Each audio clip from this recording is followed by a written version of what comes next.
اعوذ باللہ من الشیطان الرجیم بسم اللہ الرحمن الرحیم وهو الذي جعل لكم النجوم لتهتدوا بها في ظلمات البر والبحر قد فصلنا الآيات لقوم يعلمون صدق اللہ العظیم۔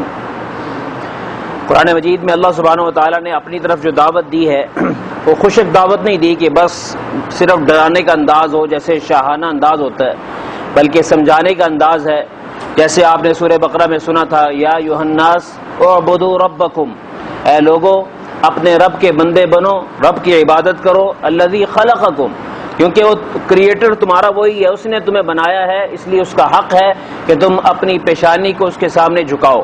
اسی طرح مختلف موقعوں پر مختلف دلائل دیے گئے، تو پچھلی آیات میں بھی دلائل تھے کہ اللہ تعالیٰ نے دانے کو پھاڑا، تیرے لیے رزق کا انتظام کیا، بندے گٹھلی کو پھاڑا، اور یخرج الحی من المیت، کیسے تجھے زندہ کیا، مردوں سے زندہ نکالنے والا، زندہ سے مردے کو نکالنے والا، اور رات سے دن نکالنے والا، دن سے رات کو نکالنے والا۔ علماء نے لکھا ہے کہ اللہ تعالیٰ کی یہ صفات اگر کوئی بندہ مقروض ہو تو یہ فالق الاصباح، یہاں سے شروع کرے، یا فالق الاصباح، یا شروع میں لگائے، یا فالق الاصباح وجاعل اللیل سکنا والشمس والقمر حسبانا، یہ ساتھ ملا کے اس کے بعد جو ہے اپنے لیے قرضے سے خلاصی کی دعا مانگے تو یہ بہت مؤثر ہے۔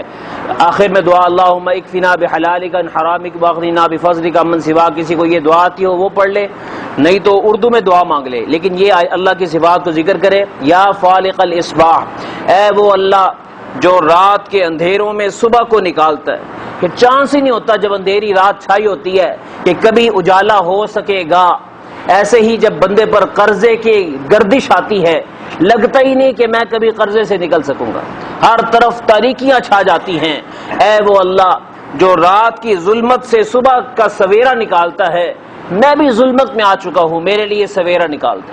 اسی طریقے سے وجاعل اللیل سکنا، جعل کو جاعل اللیل پڑھنا ہے کہ اے رات کو سکون کی چیز بنانے والے، والشمس والقمر حسبانا، اے سورج اور چاند کو اپنے حساب میں رکھنے والے، تو میرے لیے میرے مسائل کا حل کر دے، تو اللہ تعالیٰ اس بندے کے لیے یہ مجرب عمل ہے کہ اس کے مسائل کو اللہ تعالیٰ جلدی حل فرما دیں گے۔ وَهُوَ الَّذِي جَعَلَ لَكُمُ النُّجُومَ، آج کی آیات پہ آتے ہیں کہ وہی اللہ ہے جس نے تمہارے لیے نجوم بنائے، ستارے بنائے۔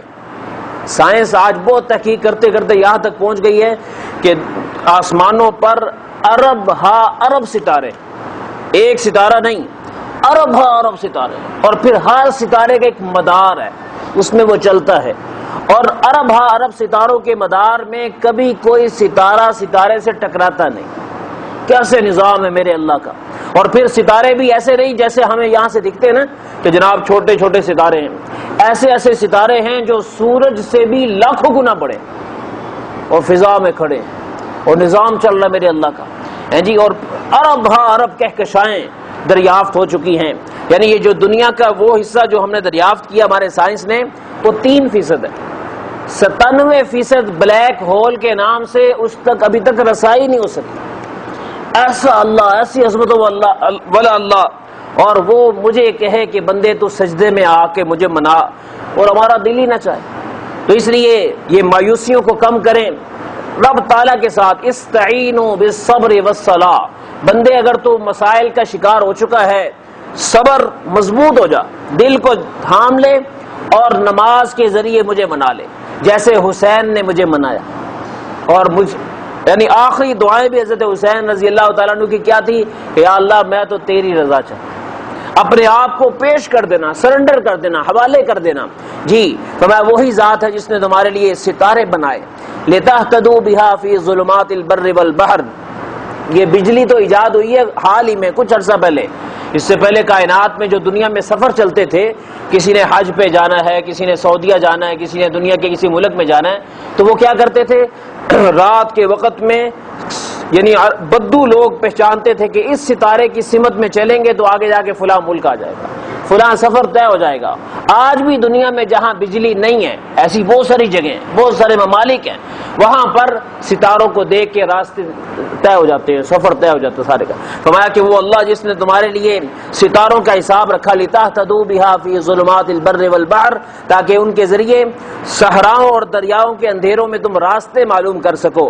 قَدْ فَصَّلْنَا الْآيَاتِ لِقَوْمٍ يَعْلَمُونَ، ہم نے کھول کھول کر آیات کو بیان کیا ہے ان لوگوں کے لیے جو جاننا چاہتے ہیں، سمجھنا چاہتے ہیں۔ لیکن آج کل ستاروں سے نا کچھ اور فائدے حاصل کرنے کی کوشش کی جا رہی ہے. مثلا ستاروں کے ذریعے اپنی قسمت معلوم کرنے کی کوشش کی جاتی ہے. حدیث شریف میں آتا ہے کہ یہ شرک ہے. اللہ سبحانہ و تعالیٰ نے ستاروں میں وہ تاثیرات نہیں رکھی جو بندے سمجھتے ہیں کہ شاید اس ستارے کے ذریعے میری قسمت آج کل یہ ہے. وہ پامسٹ کے پاس چلے جاتے ہیں اور اس کو جا کے ہاتھ دکھاتے ہیں. حدیث شریف میں آتا ہے کہ کسی نے جا کر اس طریقے سے ہاتھ دکھایا یا کسی سے اپنی قسمت پوچھی اور اس کی تصدیق کی، فرمایا کہ اس نے اس کو تو مان لیا ہے، مجھ محمد کا انکار کر دیا. کیونکہ قسمت قرآن کے ساتھ جڑی ہوئی ہے، ستاروں کے ساتھ جڑی نہیں ہوئی. قرآن سے بندے کا تعلق کمزور ہو پھر کہے کہ میری قسمت اچھی ہو جائے، پھر کہ میرے حالات اچھے ہو جائیں. تو اس لیے اپنا جائزہ لینا ہو، اپنی قسمت چیک کرنی ہو، آؤ قرآن پڑھو، اللہ کے کلام کو دیکھو کیا کہہ رہا ہے، کون سی چیزیں حلال ہیں، کیا حرام ہے، آنکھ کا استعمال کیسے کرنا ہے، کانوں کا استعمال کیسے کرنا ہے، زبان کا استعمال کیسے کرنا ہے، جلوت کیسے گزارنی ہے، خلوت کیسے گزارنی ہے. تو اس لیے یہ اخبار جہان پڑھنا، برجوں کو پڑھنا، اس سے بندے کو اپنے آپ کو نکالنا چاہیے. خدا نہ خواستہ اس حال میں موت آ گئی تو کہیں ہمارا کلمہ ہی واپس نہ کر دیا جائے. جی فرمایا وَهُوَ الَّذِي جَعَلَ لَكُمْ وَهُوَ الَّذِي أَنشَأَكُم مِّن نَّفْسٍ وَاحِدَةٍ فَمُسْتَقَرٌّ وَمُسْتَوْدَعٌ قَدْ فَصَّلْنَا الْآيَاتِ لِقَوْمٍ يَفْقَهُونَ. وہی اللہ ہے کائنات کا، وہی رب تمہیں حکم دے رہا ہے، اسی کا دین ہے جس نے تمہیں پیدا کیا من نفس واحدہ، ایک جان سے. دیکھیں کیسے اللہ کا نظام ہے. دنیا میں ایک مشینری بنائی جائے تو اس مشینری سے آگے اسی طرح کی مشینری اس کے اندر سے نکل جائے، ایسا کبھی نہیں ہو. جس مشینری کو آپ بناتے ہیں دوسری مشین بنانی ہوگی، بنانی تو آسان ہے لیکن اس کے لیے باہر سے پارٹس منگوانے پڑتے ہیں. اللہ کہتا ہے دیکھو ایک ہی آدم تھا، ایک حوا تھی، میں نے اس جیسی مشینیں تمہیں انسانوں کی ضرورت میں بنایا اور 7 ارب انسان بنا دی. کیسے انسان سے انسان، انسان سے انسان. پھر وہ جو ایک پانی کی بوند ہے اس میں جناب سننے کی صلاحیتیں بھی اللہ کہتا ہے میں ڈالتا ہوں، دیکھنے کی صلاحیتیں بھی ڈالتا ہوں، میدا بھی اس میں بنا رہا ہوں، آنتیں بھی اس میں بنا رہا ہوں، تمہارا دماغ اس میں نیورون پیدا کر رہا ہوں اور لاکھوں اربوں خلیے اس میں بناتا ہوں جس میں انسان کی عمارت بنتی ہے. کیسے تمہارے اللہ نے ایک جان سے اتنا کچھ بنا دیا، اتنی پھیلی ہوئی کائنات، پیچھے ایک ہے، ایسے ہی تمہارا بنانے والا بھی ایک. فرمایا اس کو سمجھو اور تمہیں اللہ کی عظمت کا قائل ہونا چاہیے. اس لیے جب اذان بندہ سنے تو دل کو متوجہ کرنا چاہیے کہ میرا اللہ واقعی بڑا. اللہ اکبر. مؤذن صاحب آپ تو کہہ رہے ہیں اللہ بڑا ہے، آپ نہیں بھی کہیں تو اللہ بڑا ہے. ساری کائنات میں اللہ کی بڑائی کوئی مانے تب بھی وہ اکبر، کوئی نہ مانے تب بھی وہ اکبر.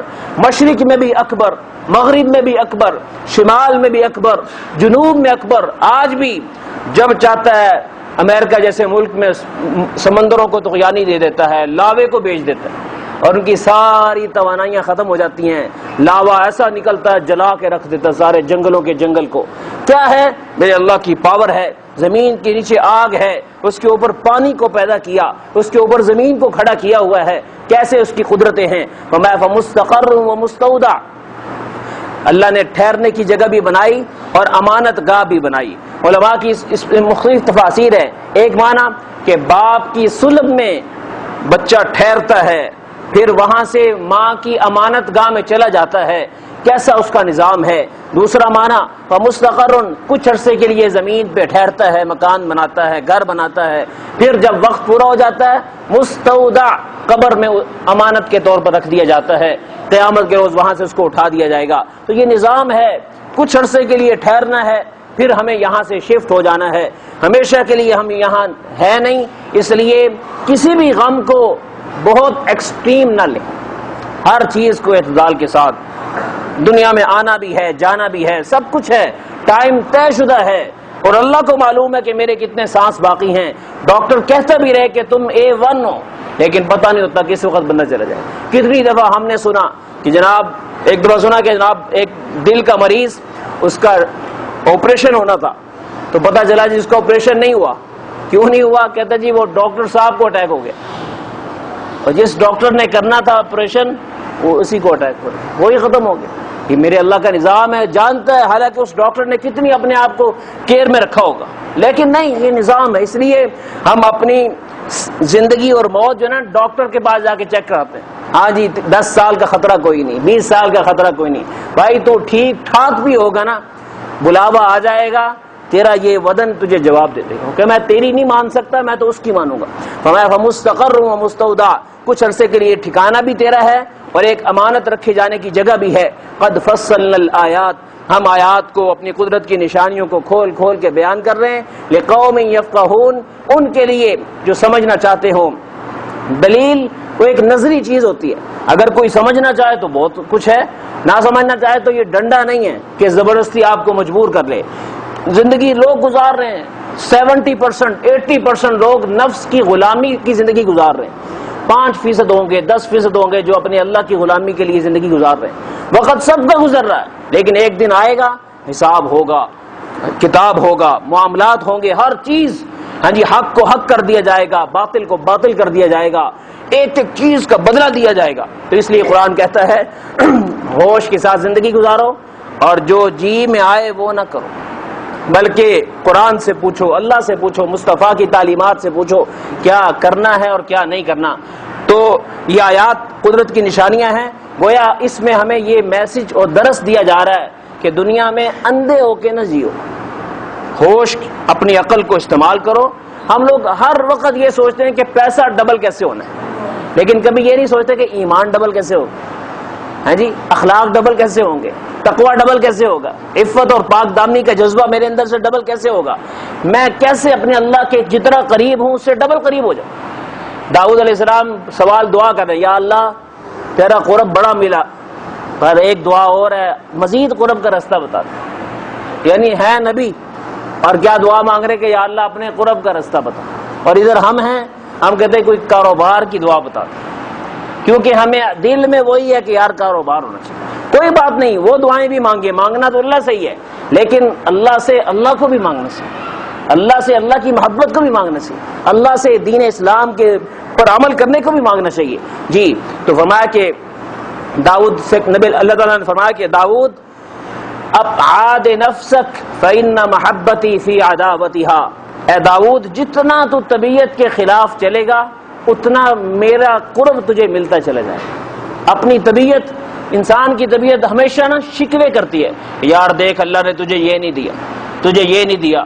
سامنے جتنے بندے آتے نا، کسی کا رنگ وائٹ ہوگا تو ذہن میں آتا ہے اللہ نے تجھے ایسا ہی نہیں بنایا، کسی کی جو ہے دولت وائٹ زیادہ ہو گئی، کہتے ہیں تیری دولت ایسی نہیں ہے۔ یعنی ہم ہر وقت میں گلے شکوے اپنے طبیعت کے ساتھ لڑتے رہتے ہیں۔ تو ذہن کو ایسا بنائیں کہ یار مجھے کیا نہیں ملا۔ اس لیے حدیث شریف میں نسخہ آتا ہے کہ جب بھی شکر پیدا کرنا ہو ہمیشہ اپنے سے نیچے والوں کو دیکھو، اوپر والوں کو نہ دیکھو، مال میں، صحت میں، عزت آبرو میں نیچے والوں کو دیکھو، تو پھر جذبہ پیدا ہوگا کہ نہیں یار مجھے اللہ کا شکر ادا کرنا ہے۔ اللہ سبحانہ و تعالی ہمیں اپنی قدرت کی نشانیوں میں غور کرنے کی توفیق عطا فرمائے۔ وآخر دعوانا الحمدللہ رب العالمین۔